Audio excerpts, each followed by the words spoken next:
In 1961, a civil rights leader by the name of Herbert Lee was murdered at a cotton gin in Mississippi.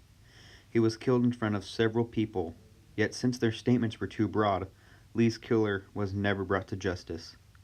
Throughout the investigation, reports of the witness was lost on account of intimidation towards talking. Herbert was said to have attempted to strike a man named Hurst with an iron tire, leading Hurst to shoot Lee.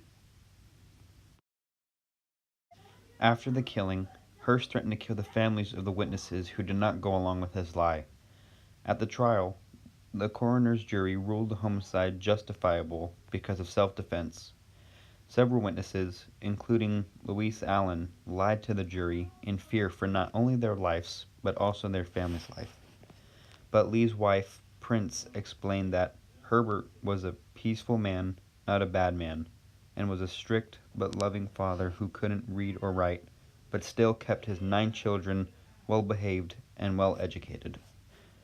In Exhibit G, Bob Moses explained and quoted, Hurst was attacking Lee because of the voter registration drive, and we all felt guilty because it's one thing to get beat up, and it's another thing to be responsible or to participate in some way in a killing.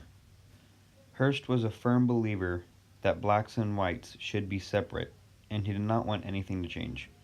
A big motive Hurst had was that if blacks were allowed to vote, he might lose his job as a state legislator. Hurst and the sheriffs would harass, beat, and arrest the blacks registering to vote. In Exhibit N, Sheriff Caston says, it all started in 1953 when E.W. Steptoe started the local NAACP and stirred up over 200 Negroes. We had to go in there right after the U.S. Supreme Court desegregated schools. In 1964, Louise Allen felt ashamed that he had lied about what really happened on the event of Lee's death and told the authorities about what actually happened in exchange for federal protection. Soon after, Allen was found dead on his driveway by his son Hank. Allen had been shot in the head. Officer Jones was inspecting the scene, but gave little thought about what had happened. This gave Hank the suspicion that Jones had shot his father. Jones did kill Allen. Jones and his officers had repeatedly harassed and jailed Allen. The motive was that Allen not only did he try to register to vote, but most importantly, he came clean about the murder of Herbert Lee. The Herbert Lee case is significant because it was a scandal that went on for years. White men were able to keep the witnesses of the murder quiet for years and still not get in any trouble for murder. The Herbert Lee murder case ties into our modern-day black movement protests today, mainly by police brutality. In the last few years, there have been many police brutality cases where police officers are breaking up protests with great force, sometimes leading in death of protesters. Like the Trayvon Martin case, a 17-year-old kid named Trayvon Martin was shot and killed by George Zimmerman in Sanford, Florida. Zimmerman was the watch for his neighborhood and got into an interaction with Martin, who was unarmed, then shot and killed him. The case went to trial, and Zimmerman was found guilty for Martin's murder, but charges were acquitted on self-defense grounds. There is also the case of Michael Brown. He was shot and killed by Darren Wilson, a white police officer in Ferguson, Missouri.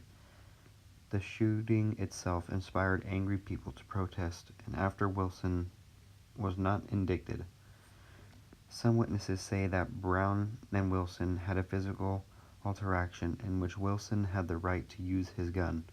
Some witnesses say that Brown was complying with his hands in the air. These killings also brought up a powerful organization, the Black Lives Matter movement, and it is meant to peacefully protest the awareness of police brutality and give equality and equal pay to blacks.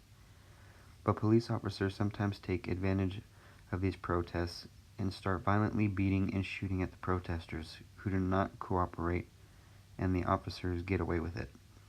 When journalists write about these cases and have to put their name on the top of the articles, they run the risk of someone not liking what they had to say about the event and invoking harm unto them, or even having someone try and get them fired from their job.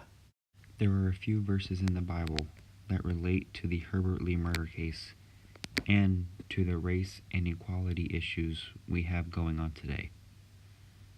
John 13:16 says, "Truly, truly, I say to you, a servant is not greater than his master, nor is a messenger greater than the one who sent him."